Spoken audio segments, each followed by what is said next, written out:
Welcome to The Explainer. Today, we're telling you a story that's part art, part alchemy, and all about the search for a nation's lost colors. So let me ask you a question. Where does color come from? For most of us, right? It's from a tube or a can that we grab from a store. But what if I told you that for almost all of human history, that just wasn't how it worked at all? For thousands of years, artists were basically alchemists. I mean, think about it. The Lascaux cave painters were using plain old earth and charcoal.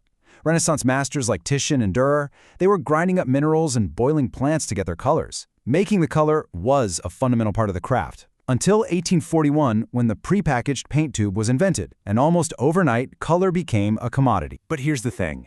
This amazing global tradition of making color from the land, it had a blind spot. As the artist and researcher Hao-Lun points out, for centuries, artists in Taiwan pretty much only used imported pigments. The island's own unique palette, its own colors, they were just hidden away. An unwritten chapter in art history. And that's really where our story begins. Every great story needs a hero, right? Well, in this story, our hero is the artist Hao-Lun. Hung's background is this really cool fusion. On one hand, he grew up surrounded by the traditional crafts of temple painting in his father's workshop. But then, he went on to get a formal education in the techniques of the old European masters. He was always inspired by these ancient painters who made everything themselves. And that led to this light bulb moment for him back in 2013. He just asked himself this simple but totally profound question. Could he do what the old masters did, but with Taiwan's own materials? Could he make Taiwan's own colors? And that one question, well, it sparked a decade-long quest.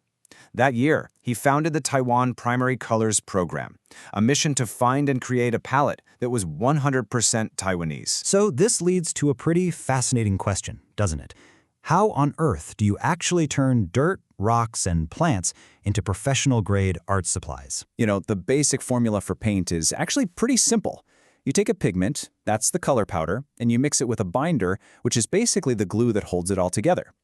The real magic, the hard part, is finding those ingredients, and Hung was determined to find both right there in Taiwan. Now, this process is incredibly hands-on. It's a real ritual of patience. It all starts with collecting soils and rocks, then washing, crushing, and grinding them down.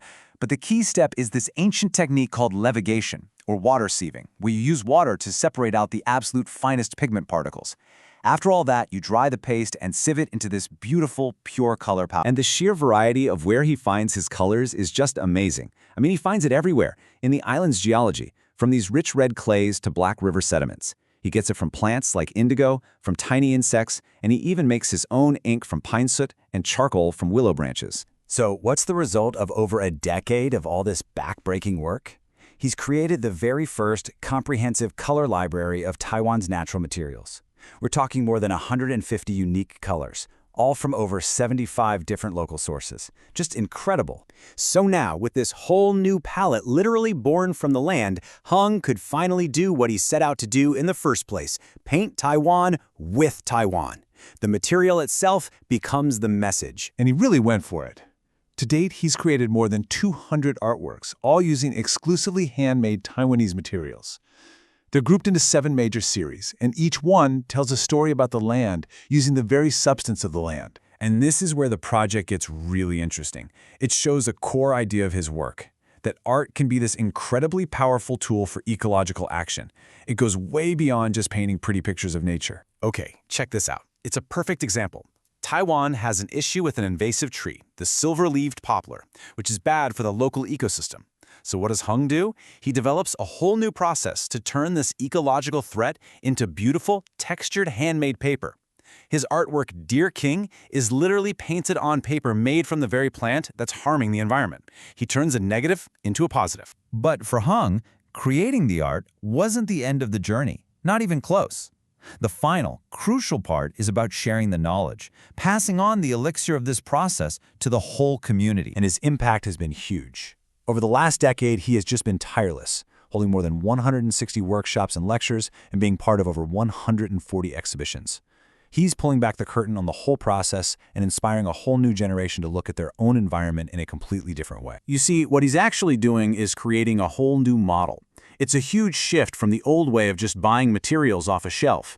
He calls it a value chain of artistic life that learns from nature. It connects everything, from foraging for rocks in a riverbed, to creating the paint, to the final artwork, and then all the way to educating the community. He sees this whole thing as more than just a craft. For him, it's a kind of spiritual practice.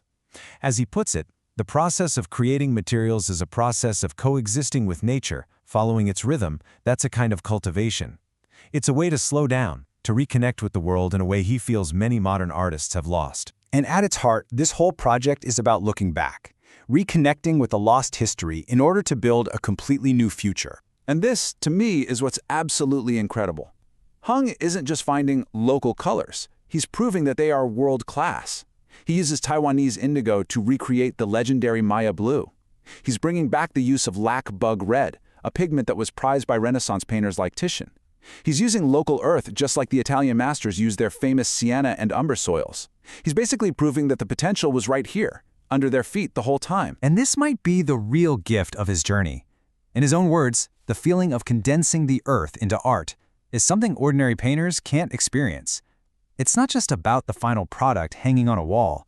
It's about that deep, profound, tactile connection to the materials, to history, and to the earth itself. Hao-Lun's quest to find the colors of Taiwan really leaves all of us with one final, provocative question. What stories, and what amazing colors, are just waiting to be discovered right there in the ground beneath your own feet?